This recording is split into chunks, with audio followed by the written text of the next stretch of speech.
Ancient mariners crossed entire oceans using nothing but the stars. This video uncovers 24 forgotten exploration techniques that still baffle modern scientists. You will learn how lost navigational arts reveal the stunning ingenuity of our ancestors and the blind spots in our own technology. How did Polynesian voyagers memorize star paths to find tiny islands across thousands of miles of open water? Why can experts today not replicate the accuracy of Inuit hunters navigating featureless ice? By the end, you will understand why these ancient methods are more relevant today than ever before. What does our inability to master these skills say about the modern world we have built? Polynesian voyagers embarked on journeys that defied logic, guiding their wooden canoes across thousands of miles of trackless ocean. They did this without a single instrument, relying instead on a living library of environmental knowledge passed down through generations. This first forgotten technique, celestial navigation without instruments, represents a profound human achievement. At its heart was the star compass, a mental map of the night sky where specific stars were known to rise and set over particular islands. A navigator would memorize these celestial pathways, holding his course by keeping one star directly over the prow of his canoe, but the stars were only part of the story. By day, these master wayfinders read the ocean itself. They learn to interpret the subtle patterns of ocean swells, feeling how their canoe rocked against underlying currents that hinted at distant land masses. They watched for specific birds whose flight patterns at dusk would point toward nesting grounds, and they observed the color and shape of clouds, which often gathered over unseen islands. The Marshall Islanders took this even further, constructing intricate stick charts from palm ribs and cowrie shells. These were not maps in our sense, but physical models that represented the interaction of ocean currents and swells around islands. Modern scientists, like the renowned anthropologist Dr. Ben Finney, have spent decades trying to understand this system. The challenge is that this knowledge was deeply intuitive, a sensory connection to the sea that we have largely lost in our digital age. We can plot a course with satellite precision, but we cannot feel the water's message. Why did such a powerful, self-sufficient skill fade into obscurity? Its decline speaks to a broader shift in how we interact with our world, trading embodied wisdom for technological convenience. This mastery of the open ocean makes you wonder what other terrestrial secrets were lost when we stopped looking to the natural world for answers. While the Polynesians mastered the sea, another profound mystery was unfolding on solid ground. An Inuit hunter could cross hundreds of miles of featureless Arctic tundra, guided by shapes invisible to the outsider's eye. This second forgotten technique, terrestrial wayfinding using natural landmarks, represents a different kind of genius, a deep reading of the Earth itself. These navigators did not see a barren wilderness.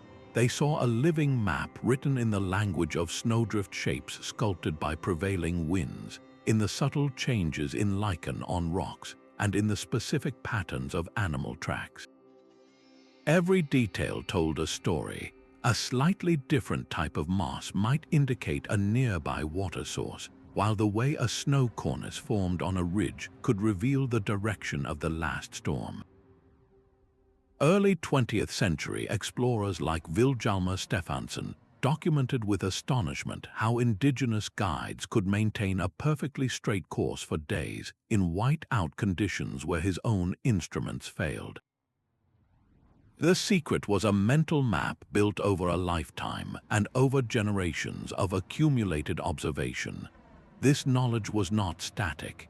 It was dynamically updated with seasonal shifts, knowing that a passable valley in summer became a treacherous ice field in winter, or that a specific berry patch would attract caribou herds during the autumn migration. This intricate understanding was woven into the very fabric of culture, passed down through oral traditions and stories. In Australia, Aboriginal peoples developed one of the most sophisticated systems, known as songlines. These are not merely paths but ancestral narratives sung into existence. The song itself is a map. Each verse describes a landmark, a waterhole, or a mountain, its rhythm matching the pace of the journey.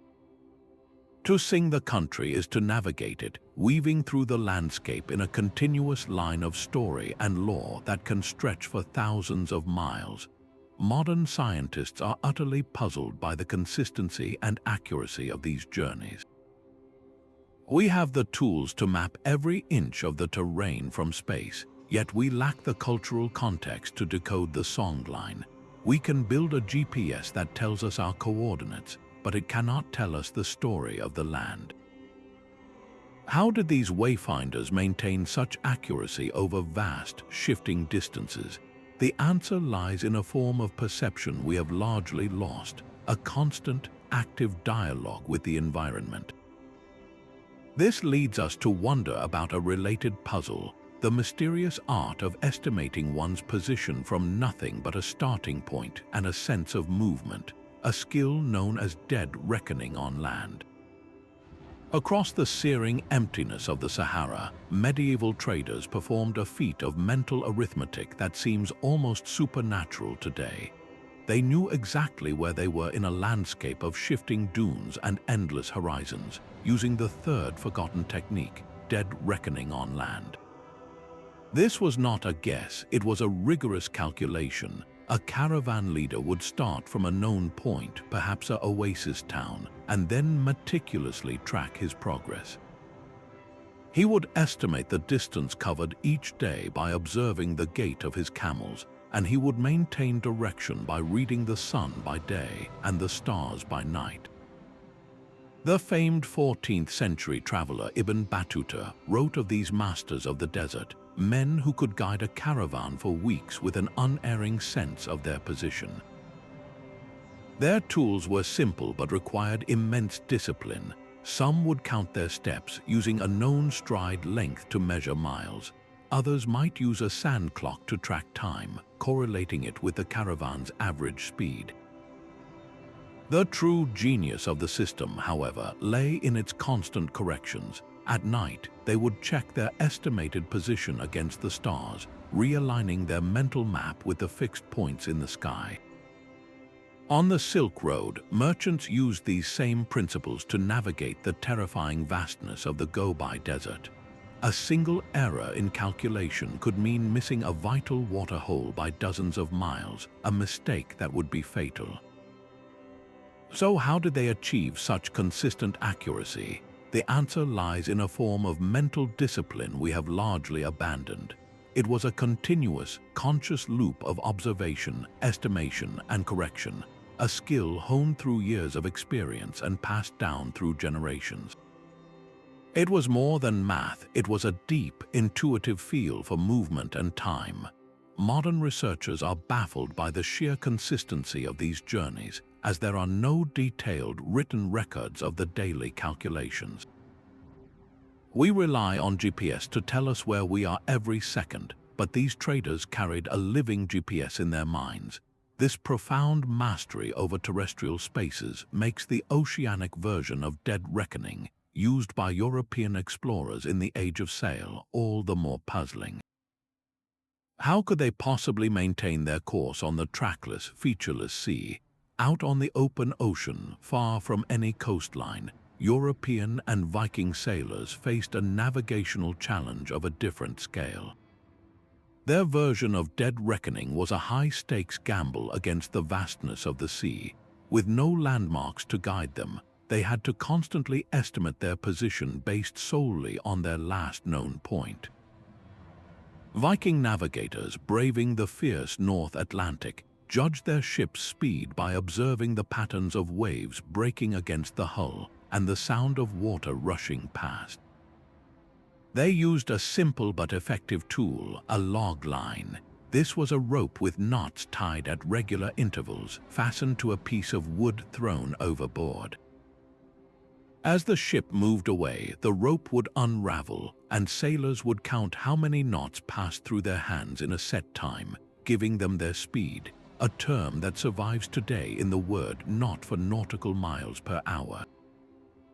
This estimated speed, combined with a general direction maintained by watching the sun or, on rare clear nights, the North Star, gave them a rough position. The sagas tell of incredible accuracy, of Vikings finding a specific fjord after weeks at sea. Yet when modern experts like the historian J. H. Parry try to replicate these voyages using only period methods, they often find themselves dozens of miles off course.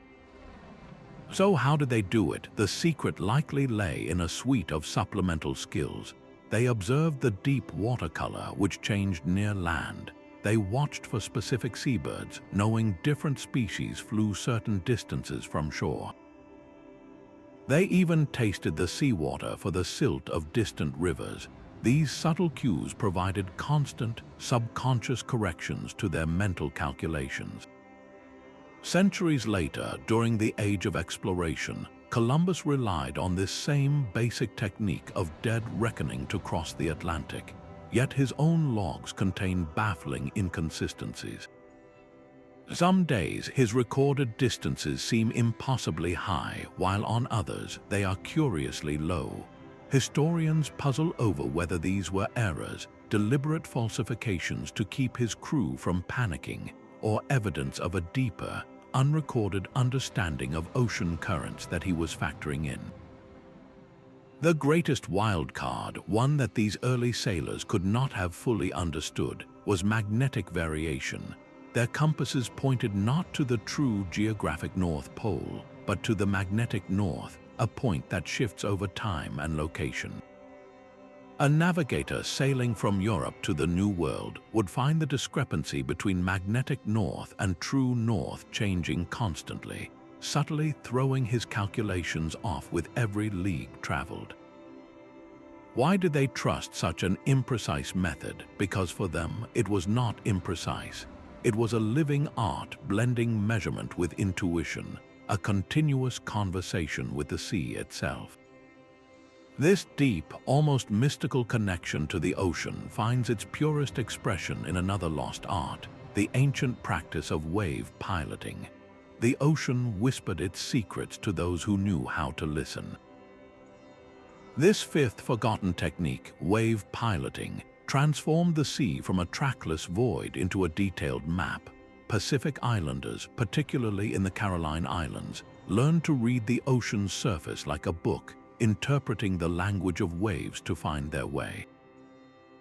They called this etak, a system of navigation that detected the subtle ways distant landmasses bent and shaped the ocean swells. A navigator would lie down in the canoe, feeling the vessel's rhythm, his entire body attuned to the complex interplay of waves. He distinguished between the primary swells generated by vast, distant weather systems and the secondary, smaller patterns. These secondary swells were the key. When a primary swell encountered an island, it would reflect back, creating a distinct interference pattern. Another swell might refract, bending around the land, creating a specific, telltale ripple in the water. To the untrained eye, it was just chaotic motion. To a master wave pilot, it was a clear signpost. The legendary navigator Maupiailug, who famously helped sail the Hokulea from Hawaii to Tahiti using only traditional methods, described this not as a science but as a deep sensory awareness. He did not just see the waves, he felt the ocean's soul. Training for this art began in childhood. Boys would be taken out in canoes and taught to identify the different swells with their eyes closed, learning to feel the direction and origin of each movement. This knowledge was intertwined with spiritual beliefs, viewing the ocean as a living entity that would guide those who showed respect. Modern oceanographers, armed with sophisticated sonar and satellite data, struggle to replicate this feat. They can map the seabed, but they cannot easily model the countless environmental factors a wave pilot intuitively synthesizes: the wind, the current, the interaction of multiple swells across hundreds of miles. How did they develop such an acute, almost preternatural perception? It speaks to a human potential we have barely begun to understand, a way of knowing the world that is felt rather than calculated. This profound connection to the aquatic world had a parallel in the sky, where navigators looked not to the stars, but to the wings of birds. A ship's captain would open a woven cage and release a bird into the vast, empty sky. This sixth-forgotten technique, bird behavior navigation, turned living creatures into compasses. Ancient Greek sailors, Polynesian voyagers, and Norse explorers all shared this practice, relying on the unerring homing instincts of specific seabirds. Species like terns and petrels were particularly valued because they flew directly toward land at dusk to roost or during their nesting seasons. A bird that circled the ship and then flew off in a definite direction was a sign of nearby land, while one that simply perched in the rigging meant the ship was still in the heart of the ocean. The legendary Norse sagas tell of Floki Vilhjaldarsson, who used ravens to find his way to Iceland. After sailing for days into the unknown North Atlantic, he would release one of his ravens. If the bird flew high and did not return, it had found a flight path to land, and Floki would simply steer his ship in the same direction. This was not a guess, it was a systematic application of deep ethological knowledge. Modern ornithologists like David Attenborough can explain the broad mechanisms birds use, such as sensing the planet's magnetic fields or navigating by the stars. Yet they remain puzzled by the historical accounts that describe a level of reliability and range that seems to defy what we now observe in these species. How could a bird released in the middle of the ocean consistently find a landmass that might be hundreds of miles away? The answer may lie in cues we have since forgotten or polluted out of existence. Perhaps the birds detected subtle shifts in air pressure, or smelled the distant scent of vegetation and soil carried on winds that modern ships, with their diesel fumes, can no longer perceive. The practice was often surrounded by cultural rituals. Polynesian navigators would offer silent prayers to the bird, viewing it not as a tool but as a sacred messenger. The timing of the release was also critical, often done at dawn or dusk when birds were most motivated to seek the safety of land. This feathered guidance system represents a profound partnership with nature, one where human survival depended on understanding and trusting the instincts of another species. We have replaced their innate wisdom with satellite pings, but we have lost that intimate connection to the living world. This reliance on the sky for signs of land did not end with birds. It extended to watching the very clouds themselves.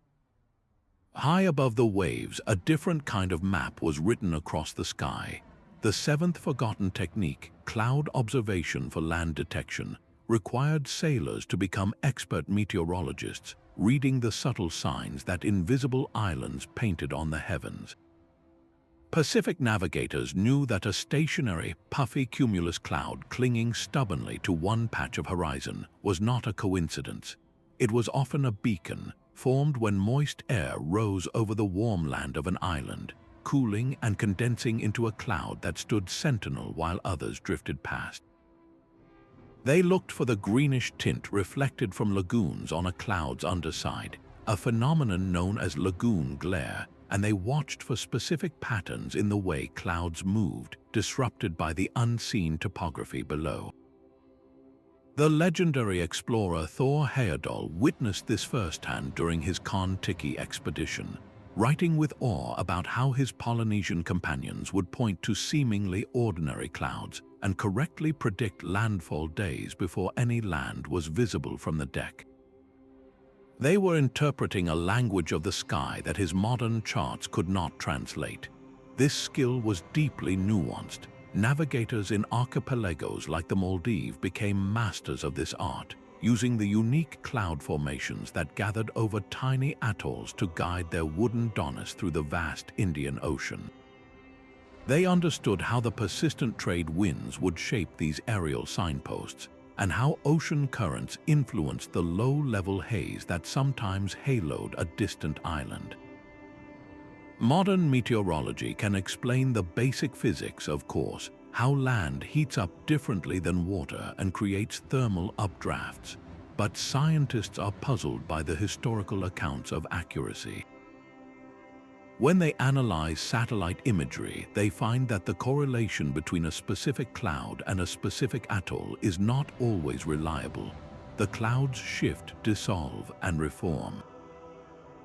So how did these ancient mariners achieve such consistent success? The answer lies not in a single cloud, but in the synthesis of an entire skyscape.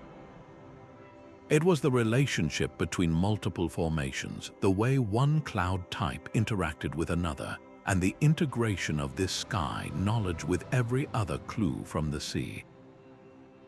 They were not looking for one sign, but reading a full sentence written in wind, water, and vapor. This profound celestial awareness extended far beyond the fleeting clouds, reaching for the permanent lights of the cosmos. The moon and planets were not just lights in the sky, they were dynamic guides.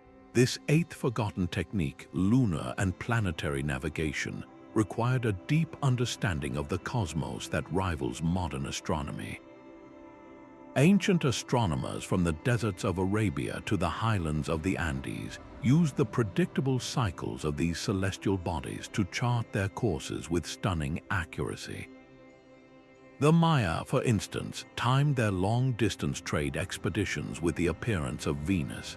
They knew its cycle so precisely they could predict its position as both the morning and evening star, using its bright light as a celestial clock to schedule journeys through the dense jungle. They built elaborate observatories like the Caracol at Chichen Itza, with windows and doorways aligned to capture the planet's extreme positions on the horizon.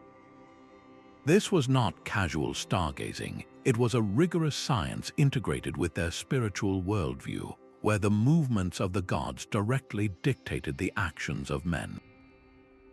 In the Arab world, navigators refined a system of 28 lunar mansions. Each mansion was a group of stars near the moon's monthly path, serving as a nightly marker. By observing which mansion the moon was closest to on any given night, a desert traveler could not only tell the time but also correct his east-west position. This celestial grid was memorized by every skilled navigator, a living almanac written in the stars. Medieval European pilgrims on their way to holy sites relied on lunar observations to keep their schedules, using the moon's phases to mark the passage of weeks in an age before accurate calendars were common. Yet modern scientists, led by pioneers like archaeoastronomer Anthony Aveni, are baffled by the sheer precision these cultures achieved.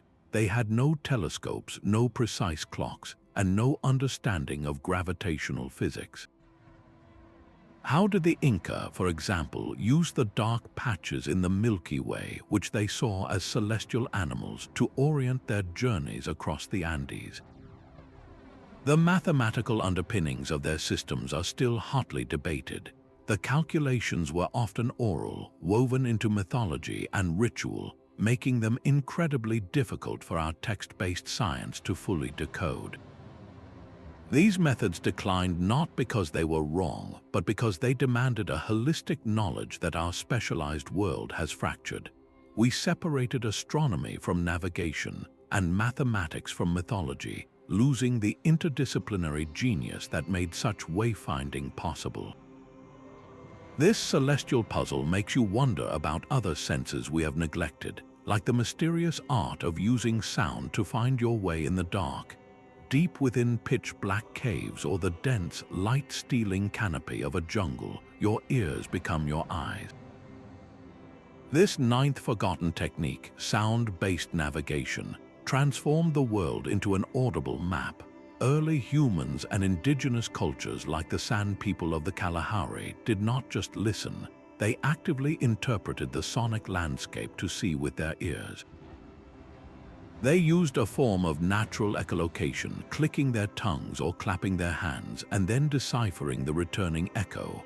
A sharp, quick return meant a wall was close, while a delayed, hollow sound suggested a vast chamber or a deep pit ahead. In forests, they learned to distinguish between the way sound traveled through dense undergrowth versus an open animal trail, and they used the distant calls of specific birds or monkeys as acoustic landmarks, triangulating their position from these living beacons. Anthropologists who have studied these skills are astounded by the auditory perception involved. It was not merely good hearing, it was a form of cognitive processing that could construct a three-dimensional mental image from sound waves alone. The neural mechanisms behind this are still not fully understood. Modern brain scans suggest it involves a repurposing of the visual cortex, effectively allowing the brain to paint a picture with sound. This ability was not innate, it was carved into the mind through training that began in early childhood. Sand hunters would play games in the dark, learning to identify objects and their distances based solely on the sounds they made when struck or the echoes they produced. This knowledge was culturally transmitted through stories and rituals, embedding the skill deep within the community's identity. Contemporary experiments to replicate this often fail. Volunteers, even with extensive training, struggle to achieve the consistency described in historical accounts. Why modern life is filled with a constant, chaotic symphony of noise that dulls our auditory sensitivity. We have lost the quiet necessary to hear the subtle whispers of the environment. How did they develop such acute hearing? It was a matter of survival in a world where getting lost in a cave system or a trackless forest meant death. This reliance on a sense we have largely neglected makes you wonder what other invisible pathways we have closed off. It suggests that the very air carrying scents from miles away could also serve as a guide. A desert wind could carry the scent of water from over the horizon. This 10th forgotten technique, olfactory navigation, transformed the very air into a map of invisible trails. Silk Road traders crossing the brutal emptiness of the Taklamakan Desert would inhale deeply, searching for the subtle promise of damp earth or the faint, sweet aroma of tamarisk trees that signaled a hidden oasis. They were not just smelling, they were navigating, using scents as natural compasses that pointed toward life in a landscape of death. Historical accounts from travelers like Marco Polo describe caravans abruptly changing course based solely on a shift in the wind's fragrance, a practice that seems almost mythical today. These navigators relied on a sophisticated understanding of wind patterns. They knew that a steady breeze from the north in the evening might carry the distant, briny smell of a salt lake, while a midday gust from the south could bring the complex perfume of flowering vegetation from a river valley dozens of miles away. The types of scents were catalogued with precision, from the sharp, resinous odor of certain pines that indicated mountain passes to the unmistakable smell of rain on dry ground, a phenomenon known as petrichor, which could hint at recent showers over a distant range. For desert nomads, finding water by smell was a critical survival skill. They could reportedly detect the faintest hint of moisture rising from a buried seep or a hidden well, a skill passed from parent to child. Modern neuroscientists are utterly baffled by these reports. We understand that the human olfactory system is capable of detecting an astonishing array of molecules, but we also know that scents are incredibly volatile, diffusing and dissipating over distance in unpredictable ways. Current research cannot confirm the purported range at which a human could reliably smell a single water source in a vast desert. Was it a form of super smell we have since lost? Or was it a holistic synthesis of many faint clues, the smell of specific insects that gathered near water, the particular dust kicked up by animals heading to a drink, all combined into a single, undeniable feeling of direction. This sensory method faded not necessarily because our noses grew weaker, but because we stopped trusting them. We built wells with clear markers and then invented GPS to lead us to them, severing our ancient, aromatic connection to the land. What does this loss reveal about human evolution? It suggests we once possessed a sensory intimacy with our environment that we have willingly traded for technological certainty. This reliance on scent to find life-giving water finds a parallel in another ancient art, the ability to read the stories written on the ground by animals. A single broken twig was a road sign. The 11th forgotten technique, animal tracking for route finding, transformed the wilderness from an obstacle into a network of well-marked trails. Indigenous guides across North America did not merely follow animal paths. They read them like a daily newspaper, decoding the subtle language of tracks, droppings, and bent foliage to navigate vast, uncharted territories. A deer's hoofprint pointed not just to the animal, but to the direction it was traveling, the speed of its gait, and even its state of alertness. The spacing of the tracks could indicate whether it was grazing calmly or fleeing a predator, revealing the safety of the path ahead. This was a deep ecological knowledge where every mark told a story of the land's rhythm and resources. Renowned trackers like Tom Brown Jr., who learned from an Apache elder, emphasized that this was not a passive observation. It was an active dialogue with the environment. A tracker would note the age of a scat pile to know how recently animals had passed through, and the type of seeds within it could point to a fruiting grove over the next ridge, a potential food source. This knowledge was systematically integrated with seasonal patterns. Following the deep, worn trails of migrating caribou in the north, for instance, was a guaranteed way to find a passable route through rugged mountains, as the herds instinctively chose the paths of least resistance over generations. Early European explorers in Africa, utterly dependent on local guides, wrote in their journals with a mixture of awe and frustration about this ability. These trackers could lead them directly to water by observing the convergence of antelope trails at dusk, or steer them clear of a dense thicket by identifying the fresh scratch marks of a leopard on a tree. Modern ecologists, armed with camera traps and satellite collars, are amazed by the depth of holistic understanding required. We can identify a species from a track, but we struggle to reconstruct the entire narrative from a single set of clues. The full scope of this wisdom was never fully documented because it was a living, breathing education passed down through demonstration and story, not through textbooks. How did they encode such complex, multi-layered information? It was woven into the fabric of daily life and cultural memory, a map written in the soil itself. This intimate reading of the land's inhabitants naturally extends to a reading of the land's own flora, where certain plants acted as living signposts. A single type of grass could point the way home. The 12th forgotten technique, plant indicator navigation, turned the entire forest into a compass. Ancient travelers from the dense woods of Europe to the vast plains of North America learned to read the subtle language of flora, using specific plants as living signposts for direction and survival. European folklore is rich with these rules, the most famous being that moss grows thickest on the north side of trees, sheltered from the intense southern sun. Medieval pilgrims on their way to Canterbury or Santiago, traversing trackless woodlands, relied on this green guide. They also watched for sun-loving plants like lavender or thyme, which would flourish on south-facing slopes, providing a clear east-west orientation. In deserts, the sudden appearance of a specific, deep-rooted shrub might be the only clue to a hidden water table lying just beneath the sand. The ethnobotanist Wade Davis has documented how indigenous cultures wove this knowledge into a complex science. For the Inuit, the presence of the dwarf willow indicated a specific type of ground that was stable for travel, while for Amazonian tribes, a particular flowering vine signaled fertile soil and nearby game trails.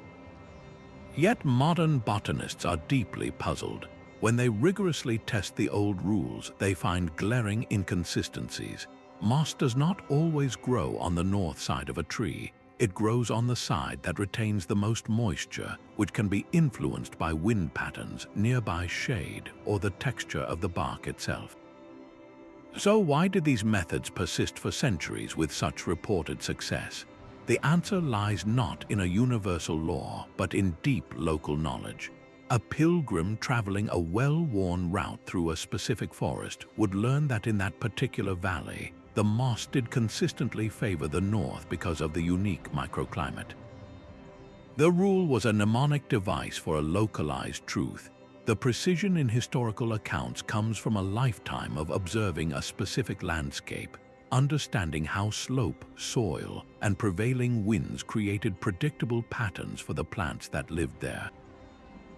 It was a dynamic, contextual wisdom, not a rigid rule book. We replaced this nuanced understanding with a universal magnetic compass, a tool that works the same everywhere but tells us nothing about the land we are standing on. Why did we trade a dialogue with the living world for a single, unchanging arrow? This intricate dance with the terrestrial environment finds its mirror in Chinese letter, ever-shifting pathways of the water itself. The river itself was a map for those who knew its language. This 13th forgotten technique, water current reading, transformed flowing water into a detailed guide. From the ancient Egyptians on the Nile to the indigenous peoples of the Amazon, river navigators learned to read the surface of the water to understand the hidden world below. They observed how the main current flowed fastest in the deepest channel, the safest and most efficient path for their vessels. A sudden, swirling eddy signaled a submerged rock or a fallen tree, while a telltale ripple pattern, known as a riffle, indicated a shallow sandbar rising dangerously close to the surface. The color of the water offered another vital clue. In the Nile, boatmen described by Herodotus could distinguish between the dark, silt-laden water of the deep channel and the lighter, sand-churned water of the shallows, adjusting their course long before their hulls scraped bottom. This was a dynamic, living skill, deeply attuned to the river's moods. The annual floods, rather than being a navigational hazard, were a predictable reset. They scoured the riverbed, rearranging obstacles and carving new channels. A master pilot would memorize these seasonal changes, understanding that a route that was safe in the dry season might be treacherous during the flood and vice versa. Centuries later, the legendary Mississippi River pilots of the 19th century used this very same art to guide massive steamboats through the ever-shifting maze of the Great River. They spoke of reading the water's face, interpreting subtle boils on the surface that hinted at powerful upwellings from deep below.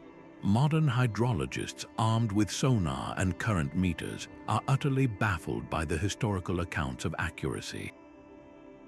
They can map a riverbed with millimeter precision, but they struggle to understand the intuitive leap a river pilot made. How could a person consistently translate the chaotic dance of eddies and ripples into a reliable three-dimensional map of the river bottom? The subjective nature of the skill makes it nearly impossible to validate or replicate in a laboratory. We lack the error rates because, for the most part, the experts did not make errors. They learned from a lifetime of observation, their knowledge dying with them.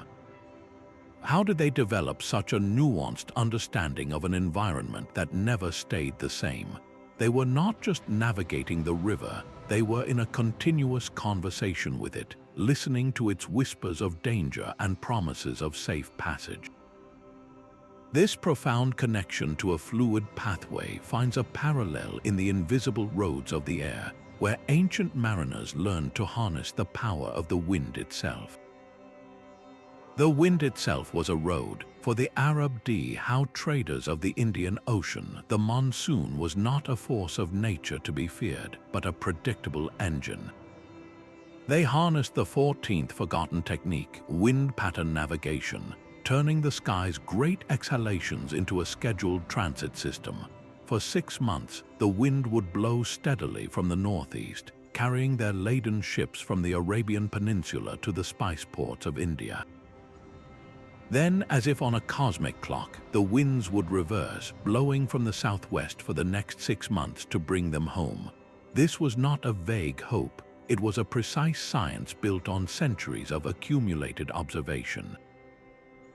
These navigators could identify a dozen different winds by their feel, their smell, and the specific cloud formations that heralded their arrival. A sudden shift from a warm, dry land breeze to a cool, moist sea breeze at dusk was a daily signpost for coastal pilots. In Europe, age of exploration captains depended on the trade winds, the great easterly currents that formed a highway across the Atlantic. They used hand-drawn wind roses on their charts, diagrams that showed the prevailing wind direction for each season, allowing them to plot a course that worked with the atmosphere, not against it. The climatologist Hubert Lamb spent his career studying these historical wind patterns, utterly intrigued by the empirical data encoded in old sailors' logs. The raw knowledge is there, but the intuition behind it, the ability to feel a coming shift in the air pressure or to smell a change in the wind that meant a swift course correction, remains elusive to our computer models. Modern meteorology can forecast a storm days in advance, but it cannot replicate the instant, gut-level decision of a captain who reefed his sails because the wind just felt wrong. Why did this method dominate the globe for centuries? Because it was a profound partnership with the planet's own respiratory system. We have replaced this dynamic relationship with engine power, allowing us to travel in any direction regardless of the wind. But in doing so, we have lost our conversation with the sky. This intricate dance with the seasons and the atmosphere required more than just feeling the wind. It demanded a precise understanding of time itself, a knowledge written in the motions of the sun and moon. The seasons themselves were a map, and ancient astronomers knew precisely where they stood upon it. This 15th forgotten technique, astronomical calendar navigation, transformed time itself into a tool for exploration, a schedule written in the stars. Entire civilizations like the Maya and the Egyptians did not simply observe the heavens, they synchronized their greatest journeys with the cosmic clock. They planned expeditions to coincide with the solstices and equinoxes, those precise moments when the sun stood at its farthest northern or southern point, or when day and night were of equal length.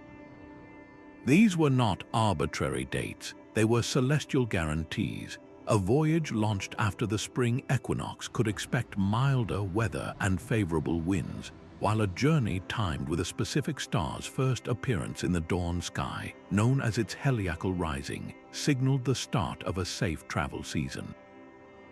The Maya recorded these cycles in intricate codices, folding bark paper books that detailed the complex dance of Venus and the moon. Their long count calendar was a masterpiece of mathematics, capable of tracking vast epochs of time. In Egypt, the annual flooding of the Nile was predicted by the rising of the star Sirius, an event so reliable it marked the beginning of their new year and dictated when trade caravans could safely cross the surrounding deserts. The astronomer E.C. Krupp has spent a lifetime studying these ancient observatories, from Stonehenge to the pyramids of Giza. He emphasizes that this was never pure astronomy. It was a deeply integrated science fused with agriculture, religion, and the practical needs of survival.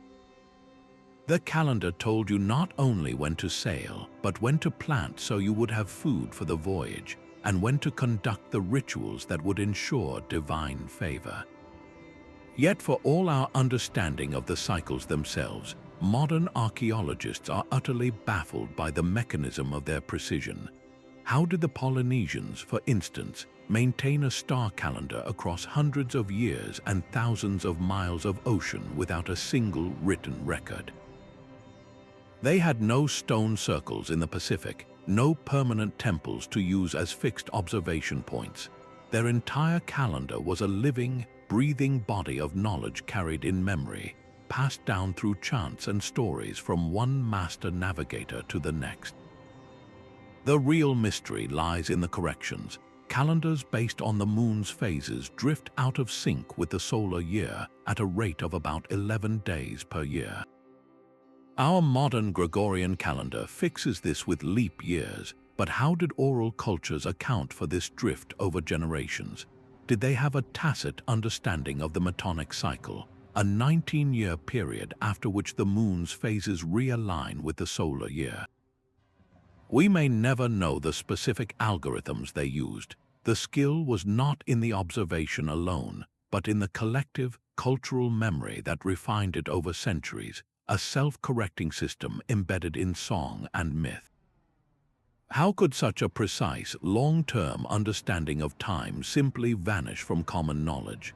Its decline mirrors our shift from cyclical, nature-based time to the linear, mechanical tick of a clock.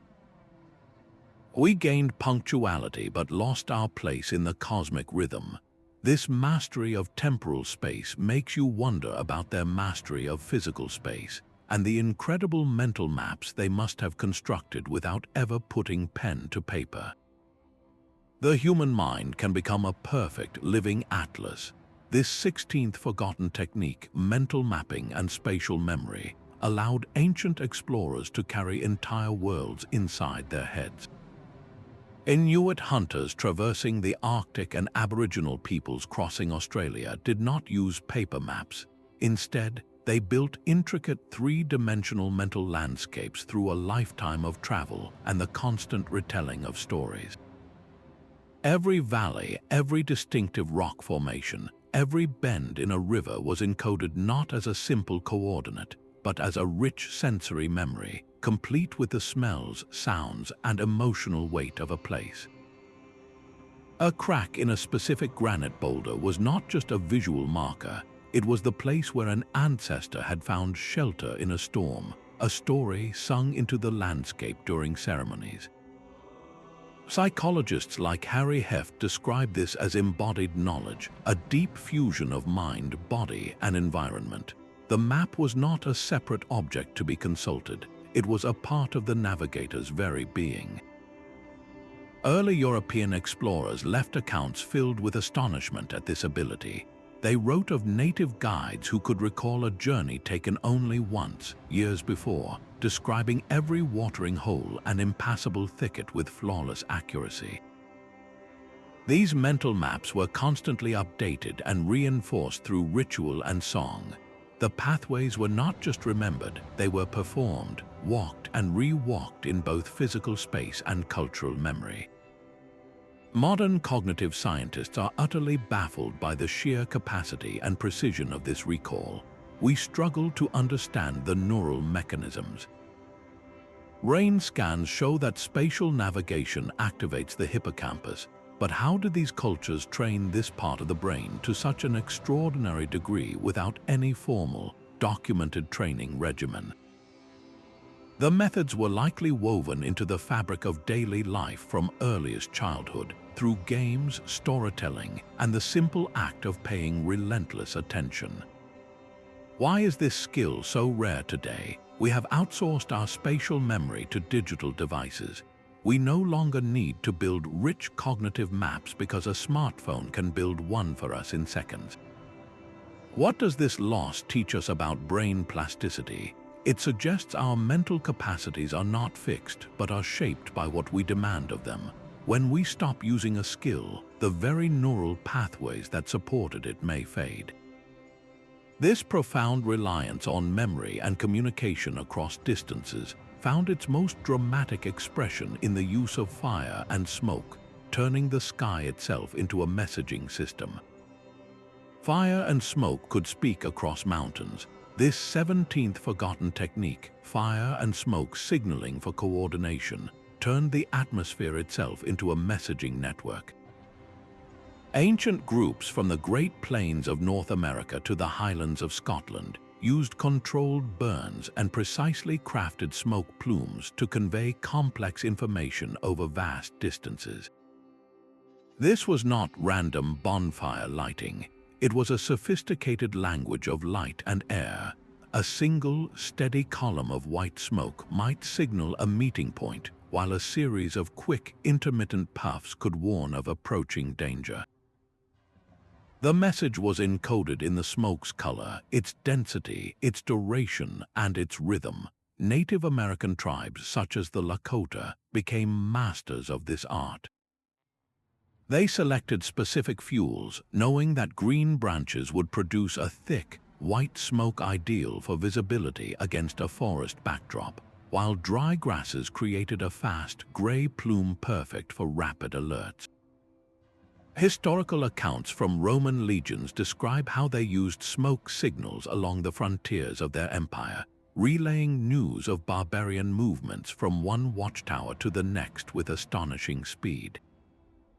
The efficiency reported is what baffles modern communication experts. In theory, smoke is an incredibly unreliable medium, subject to the whims of the wind, which can distort a message or carry it in the wrong direction entirely. Yet historical records speak of consistent, long-range communication. How did they overcome these physical limitations? The secret lay in a deep, predictive understanding of local wind patterns and atmospheric conditions.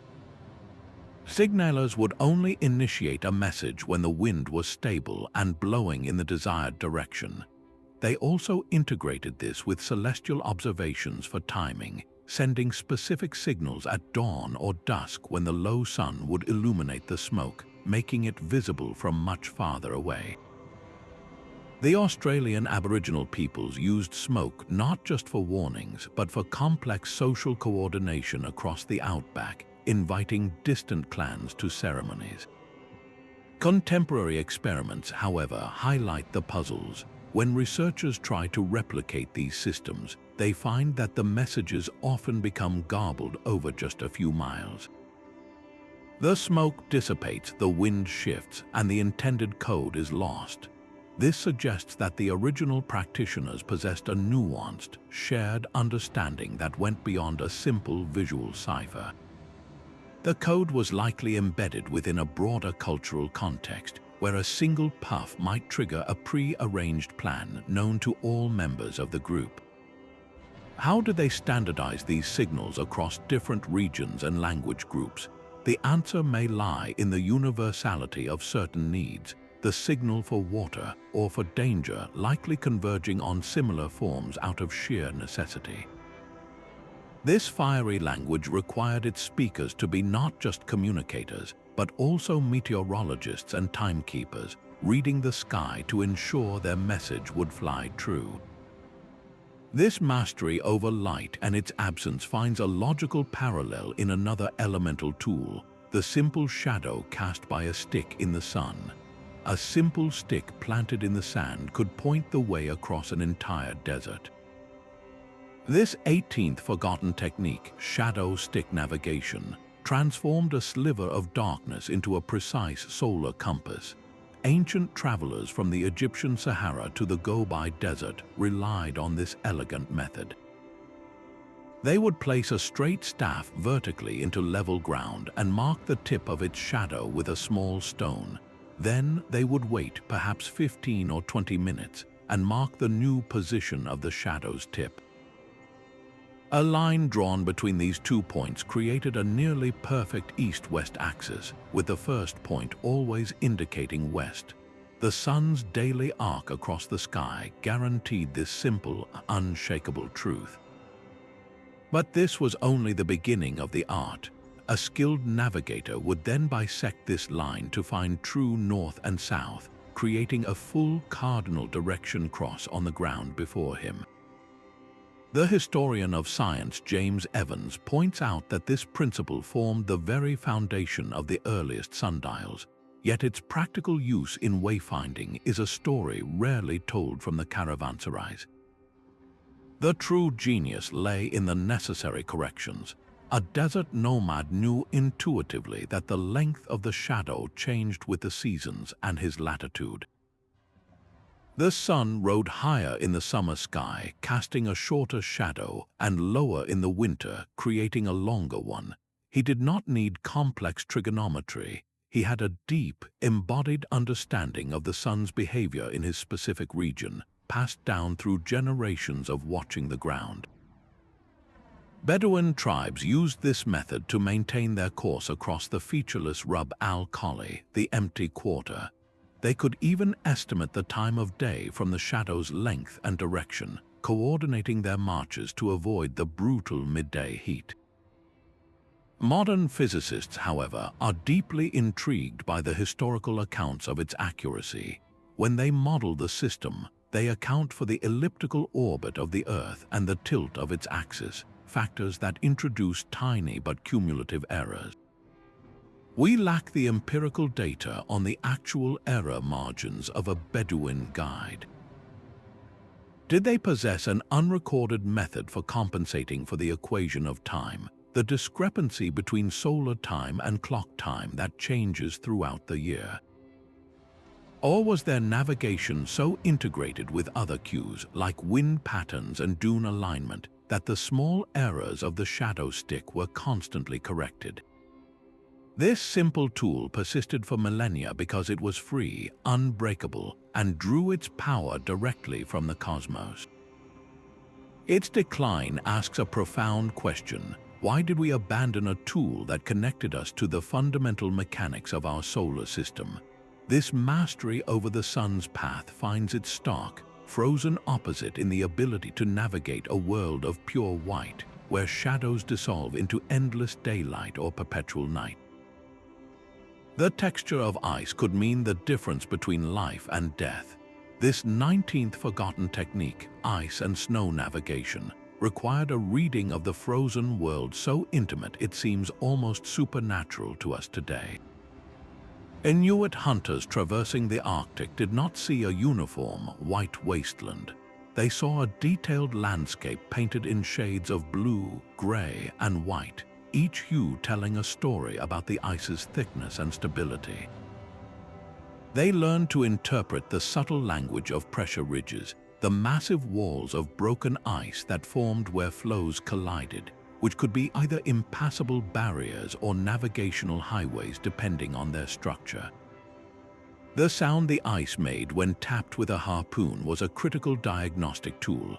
A deep, solid thump meant it was safe, while a hollow, cracking sound was a dire warning of weakness below. They read snowdrift patterns sculpted by the prevailing winds, knowing that a long, smooth drift called a sastrugi indicated a consistent wind direction that could be followed like a road. Early 20th century polar explorers like Robert Falcon Scott marveled at these skills in their diaries, yet they themselves often lacked the depth of knowledge to survive. Scott's tragic expedition to the South Pole is a stark lesson in this disconnect. His team, equipped with the best technology of the age, perished on their return journey, in part because they failed to correctly interpret the ice conditions and weather signs that an indigenous guide would have understood instinctively. Modern glaciologists, like the renowned polar researcher Will Steger, are amazed by the empirical accuracy of this knowledge. They can drill core samples and measure ice density with lasers, but they struggle to codify the intuitive, multi-sensory synthesis an Inuit hunter used in an instant. How could someone reliably distinguish between saltwater ice, which is weaker and more unpredictable, and the stronger, older freshwater ice of a glacial flow? The knowledge was not just visual, it was tactile and auditory, a full-body engagement with the environment. This expertise extended to using animal tracks as guides. A fresh set of polar bear prints was not just a potential hunt, it was a routing suggestion. The bear, with its innate sense of the frozen terrain, would often choose the safest and most efficient path across the pressure ridges and thin ice, its tracks creating a temporary, living trail for a skilled navigator to follow. How did these communities develop such a profound, life-saving understanding? It was not a single discovery, but a culture of lifelong learning, where every journey was a lesson and every elder's story was a survival manual. This frozen wisdom represents a pinnacle of human adaptation, a dialogue with the most extreme environment on Earth. That same deep connection to the cosmos, which guided desert travelers and open ocean voyagers, also provided the ultimate calendar for these ice navigators, who used the unchanging stars to mark the turning of their world. The entire night sky was a clock, its hands made of star clusters. Ancient cultures did not simply see pictures in the stars, they saw a celestial calendar governing every aspect of life. This 20th forgotten technique, stellar constellation timing, used the synchronized dance of whole star groups to guide migrations and plant crops with breathtaking precision. For the Greeks, the heliacal rising of the Pleiades cluster just before dawn marked the start of the sailing season, a time of calm seas and favorable winds. In the Andes, the Inca watched for the same star group to signal the arrival of rains and the time to plant potatoes. The constellation Orion might signal a period for long voyages in one culture, while in another, its disappearance below the horizon warned of coming storms. These were not casual associations. They were rigorous systems of knowledge encoded in mythology, making the stories themselves essential for survival. A culture's entire oral tradition became a living almanac. The cultural astronomer John MacDonald, who studied Inuit star knowledge, emphasizes that the constellations were not just maps but narratives, weaving the lore, the land, and the sky into a single, inseparable whole. The predictive power in some of these systems is what truly baffles modern astronomers. How did Pacific Islanders use the rotation of the Southern Cross to pinpoint specific islands thousands of miles away? We can calculate the star's position with perfect accuracy, but we cannot reconstruct the human decision-making process that linked a particular tilt of the crossbeam to a specific atoll. The knowledge was deeply contextual, integrated with lunar cycles and ocean swells in a way that our specialized sciences struggle to replicate. Why were these celestial stories so effective? Because they transformed abstract astronomy into a memorable, emotionally resonant guide. We have replaced these narratives with precise, sterile star charts that give us coordinates but no context, a map of the sky that tells us where we are but not who we are or when we should move. This profound connection to the rhythms of the cosmos finds its echo in the daily pulse of the sea, where navigators learn to read the rise and fall of the tides as another kind of clock. The ocean's heartbeat pulsed in the rise and fall of the tides. This 21st forgotten technique, tidal pattern navigation, allowed coastal explorers to ride the sea's own rhythm, turning its immense power into a predictable engine for their journeys. Vikings launching their longships from the fjords of Norway timed their raids with the outgoing tide, catching a powerful current that would sweep them swiftly to the open sea. Chinese admirals of the Ming dynasty planned their massive treasure fleets' departures from harbor to coincide with the high tide, ensuring their deep-drafted ships cleared the sandbars at the river's mouth. They did this without any understanding of gravitational theory, relying instead on centuries of meticulous observation. They knew that the highest tides, the spring tides, arrived with the new and full moon, when the sun and moon aligned to pull the oceans with combined force. The weaker neap tides, which came during the moon's quarter phases, were also factored into their mental calculations, but their genius lay in the local details. A Viking navigator knew that the tidal race through a specific narrow channel, like the Pentland Firth off Scotland, could be a death trap at maximum flow but a swift highway an hour before slack water. They learned to read the turbulent eddies and swirling overfalls on the water's surface, interpreting them as signs of the underlying current's strength and direction. Marine historians like Helen Rozwadowski have studied the complex tide tables later developed in medieval European ports, marveling at the empirical models crafted from pure observation. These early fishermen and pilots created almanacs that predicted the times of high and low water for their specific home harbors with remarkable accuracy. Yet modern oceanographers are utterly intrigued by the intuition these sailors possessed for local variations. The tide is not a simple, global blanket of water rising and falling. It is a complex wave that sloshes around continents, resonates in bays, and is squeezed through narrow straits, creating dramatic local differences that our satellite models still work to perfect. How did a 15th century fisherman in the English Channel know that the tide in his cove was precisely 20 minutes behind the tide in the port just 10 miles down the coast?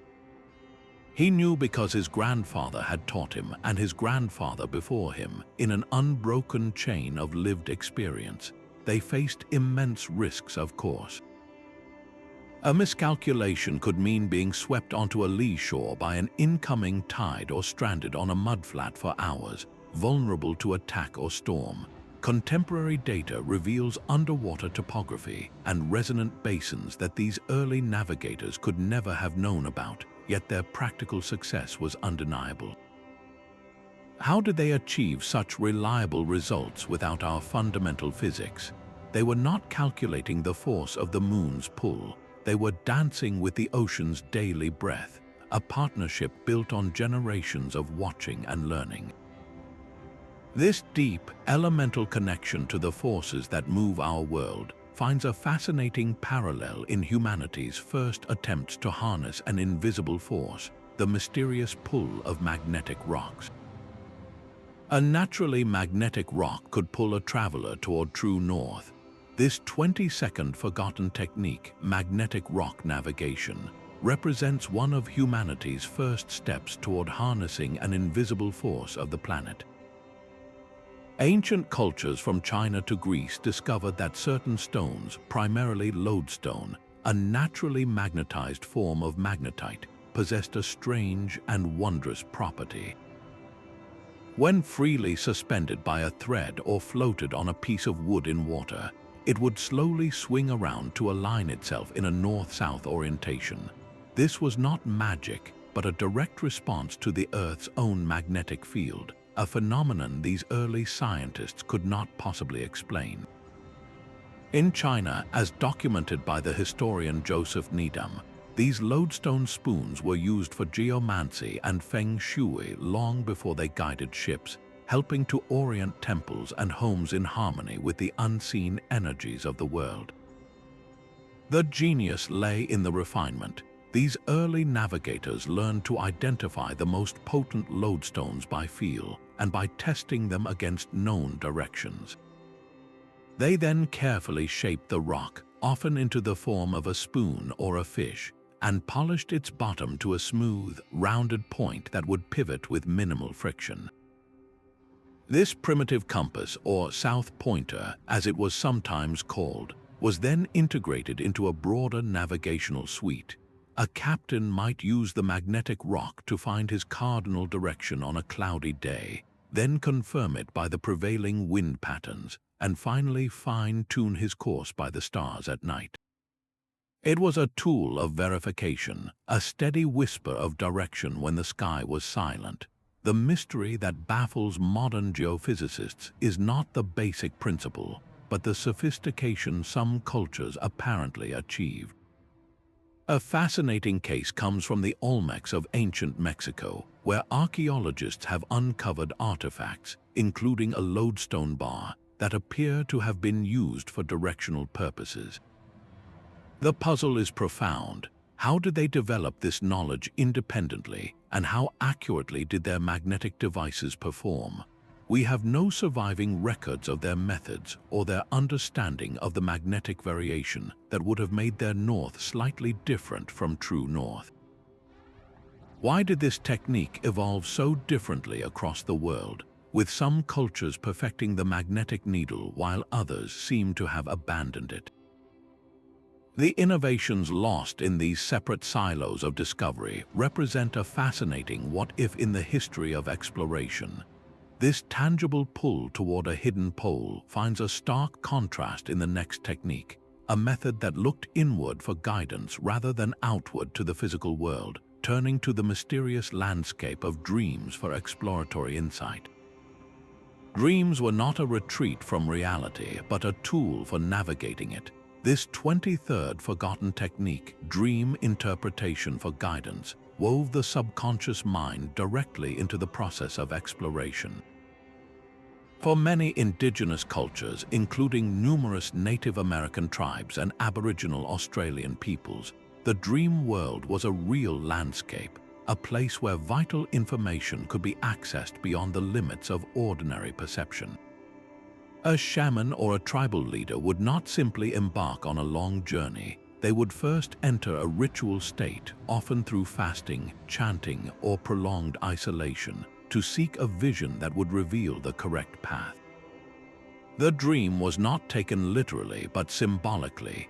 An encounter with a specific animal spirit, like a wolf or an eagle, might indicate the direction to travel, while a vision of a flowing river could signal a time of plenty and safe passage.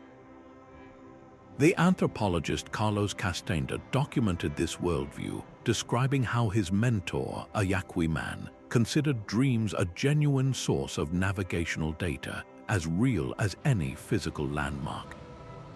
The profound puzzle for modern psychology is not the belief system itself, but the consistent historical accounts of successful outcomes. How could a decision based on a symbolic dream lead a group to a new hunting ground or a safe mountain pass with any reliability? The rituals for inducing these prophetic dreams were highly structured. A Polynesian navigator might sleep with a sacred stone under his head, or chant specific songs to call upon ancestral spirits for a clear vision before a long voyage. The validation was built into the culture. If a journey undertaken after a positive dream succeeded, it reinforced the practice's power. If it failed, it was often interpreted as a failure to correctly understand the dream's complex symbolism, not a failure of the dream itself. This created a self-correcting system of interpretation over generations. We cannot test the reliability of this approach in a laboratory because it exists entirely within a framework of meaning that science struggles to quantify. The mechanism might lie in the subconscious mind's ability to synthesize vast amounts of subtle environmental data that the conscious mind overlooks. A leader deeply anxious about a journey might subconsciously notice the unusual behavior of birds or the faint scent of rain on the wind, and his dreaming brain packages these clues into a powerful, guiding narrative. It was a blend of deep intuition and spiritual faith, a way of trusting the mind's silent wisdom. What does this lost art teach us about intuition? It suggests that our rational, data-driven world may have closed off a channel of understanding, a way of knowing that is felt rather than calculated. This reliance on non-literal guidance finds a parallel in another form of intangible mapping, the vast libraries of memory held in oral histories. A song could guide you across a continent.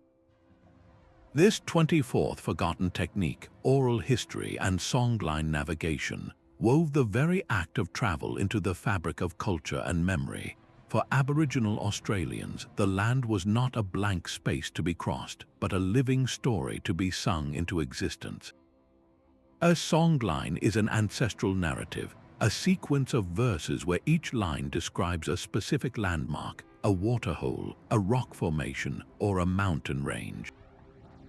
The rhythm and cadence of the song precisely match the pace of the journey, turning the singer into a living map. To know the song is to know the path, and to sing it correctly is to navigate thousands of miles with an accuracy that baffles modern cartographers.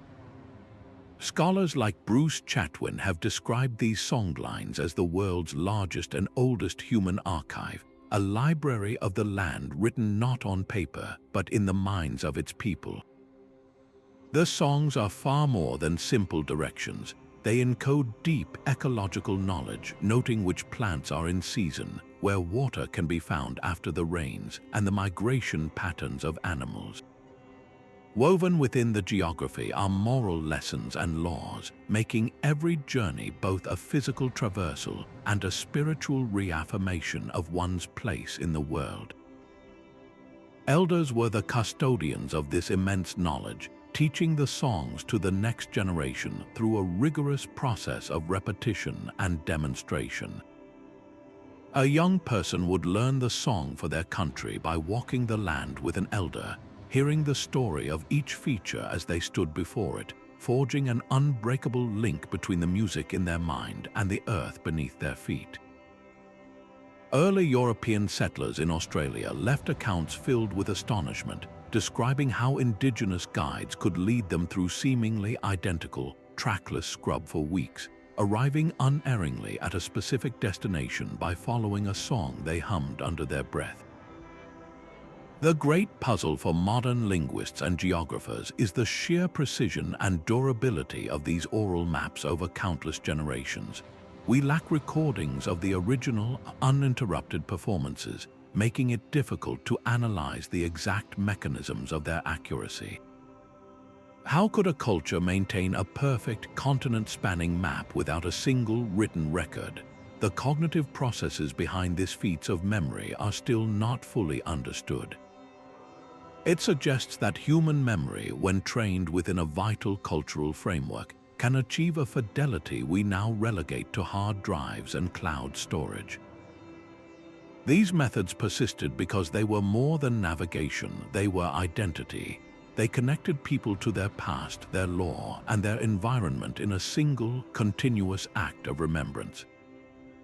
The enduring power of the songline presents a profound cultural enigma for our time, forcing us to ask why 24 such intricate, time-tested methods of understanding our world have become, for most of us, forgotten puzzles.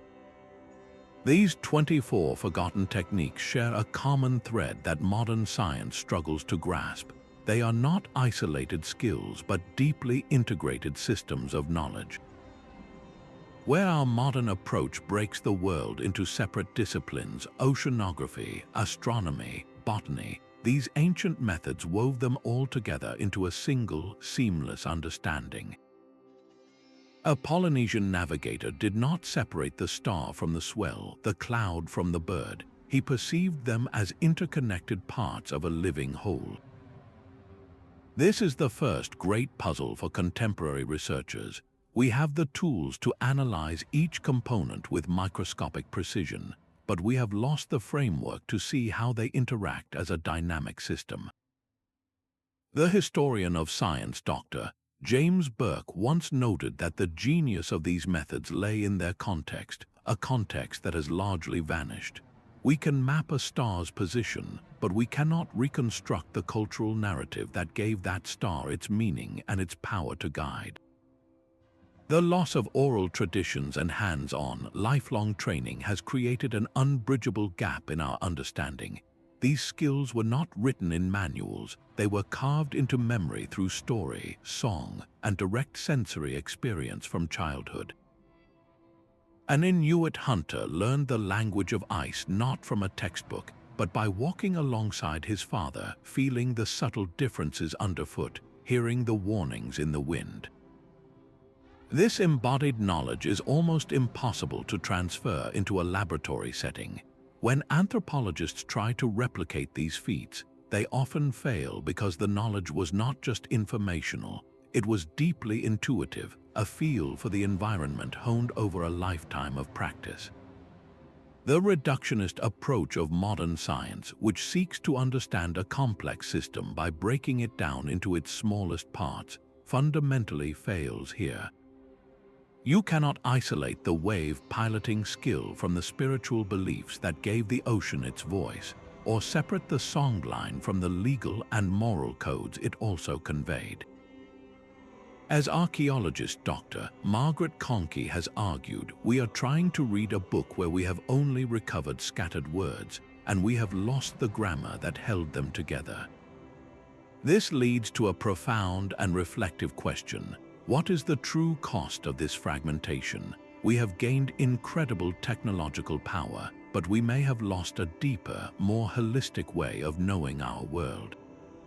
The value of interdisciplinary research is now clearer than ever. By bringing together historians, ecologists, neuroscientists, and indigenous knowledge keepers, we can begin to appreciate the sophistication of these lost arts, not as primitive superstitions, but as different, highly refined sciences of their own. This is not about abandoning the microscope for the star compass, but about recognizing the blind spots in our own perception. Can we learn to see the world again as an integrated whole, rather than a collection of data points? The future of rediscovering this lost wisdom depends on our willingness to listen to the whispers of the past and to value ways of knowing that transcend the limits of our current disciplines. These 24 forgotten arts form a stunning mosaic of human ingenuity. We have traveled from the star compasses of the Polynesians to the mental maps of the Inuit, from the wave pilots feeling the ocean's soul to the desert traders smelling water on the wind. We have seen the shadow stick pointing true north, the songlines guiding footsteps across a continent, and the dreamers seeking visions for their journeys. Each method stands as a powerful challenge to modern science, not because our technology is flawed, but because our knowledge has become fragmented. These techniques showcase a profound human adaptability, an ability to weave astronomy, ecology, and spiritual belief into a single, seamless understanding of the world. The real puzzle is not how they worked, but how we lost this integrated way of knowing. Preserving these indigenous wisdom systems is no longer just about solving historical mysteries. It is about enriching our own future. By combining this deep, contextual knowledge with contemporary research, we can begin to see the blind spots in our own perception and perhaps recover a more holistic relationship with our planet. The great explorer Thor Heyerdahl once said that progress is man's ability to complicate simplicity. These 24 techniques remind us of a different kind of progress, one built on observation, memory, and a deep conversation with the natural world. We are left with a sense of wonder at the vast, uncharted potential of the human mind. Which of these forgotten arts resonates most deeply with you? Was it the celestial navigation of the ancient mariners or the profound memory of the Songlines? Share your thoughts in the comments below. If these historical enigmas have sparked your curiosity, subscribe for more journeys into the mysteries of our past.